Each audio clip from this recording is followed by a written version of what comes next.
Welcome. Welcome to the Late Show, one and all. I'm your host, Stephen Colbert. Well, here's the thing. I have some good news. I didn't think it was possible, but Donald Trump can still shock me.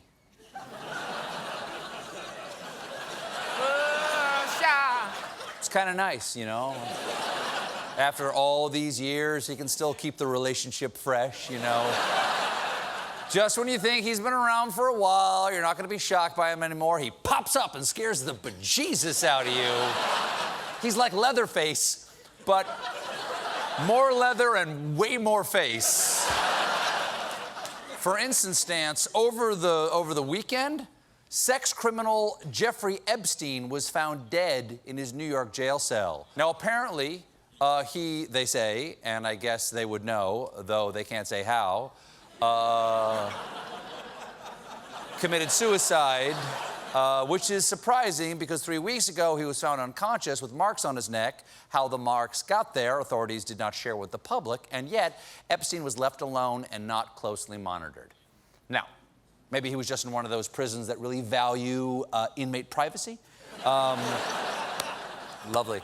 Then again, Epstein knew a lot of powerful and important people, including Alan Dershowitz, former New Mexico Governor Bill Richardson, Prince Andrew, as well as President Bill Clinton and President Donald Trump. It is a who's who of who's Jeffrey Epstein. I've never met Jeffrey Epstein. This has set off a wild wave of conspiracy theories online, the sort of stuff that only unstable tinfoil hat loons could possibly believe. So Donald Trump, because after a few hours, Trump fans, they're coming around. Because after a few hours, after Epstein's body was found, Trump shared a tweet and a video that claimed without any evidence that former President Bill Clinton and former Secretary of State Hillary Clinton were responsible for Epstein's death. Really? Really? That's your theory? I'm not saying the Clintons don't have any power. They could definitely get a reservation at any restaurant in New York City. Party of 4, 7 o'clock on a Saturday, maybe not. But masterminding a scheme to assassinate a high-profile prisoner in a maximum security federal custody, they couldn't even mastermind a visit to Wisconsin. But Trump clearly thinks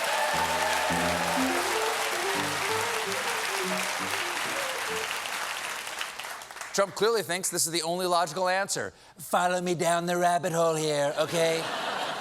Who had the most to gain from Epstein's death besides me, who was on videotape partying with him and young women? And who controls all federal prisons? The president, Bill Clinton.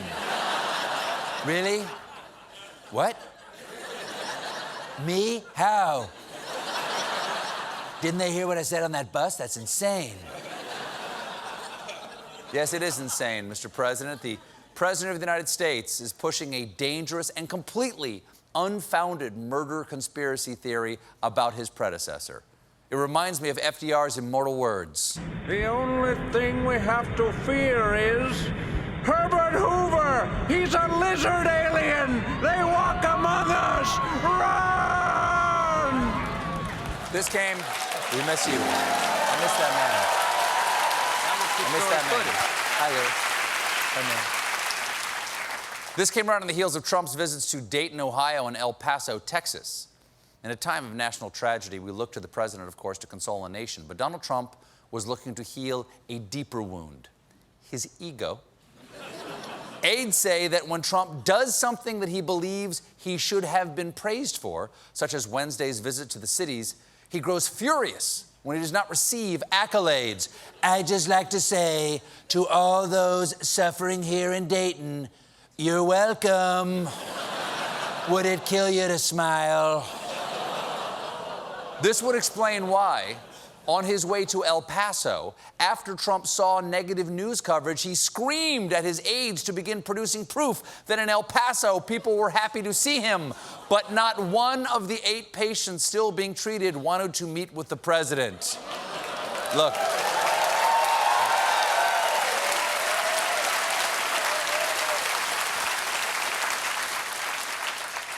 Look, I just survived a national tragedy. Don't make me meet one.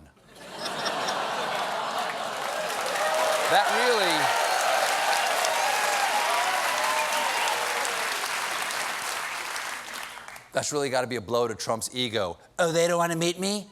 Who do they think they are? A championship sports team? I even brought a table of congealed Big Mac. It congeals into one larger Mac. To compensate, administrators brought back 2 patients who had already been discharged who expressed a willingness to meet with the president. That must have been a strange call. Okay, what's that, doctor? You need me to come back to the hospital? There's an infection? And it wants a picture with me? I didn't. I'm a little too toxic.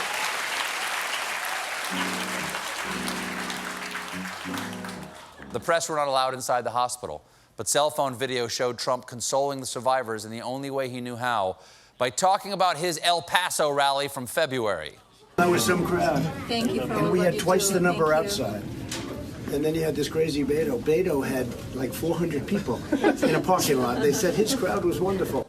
A beautiful sentiment, which is why every time I head to a funeral, I console the family with my straight A's report card from 8th grade. Pretty great. Pretty great. One of the patients,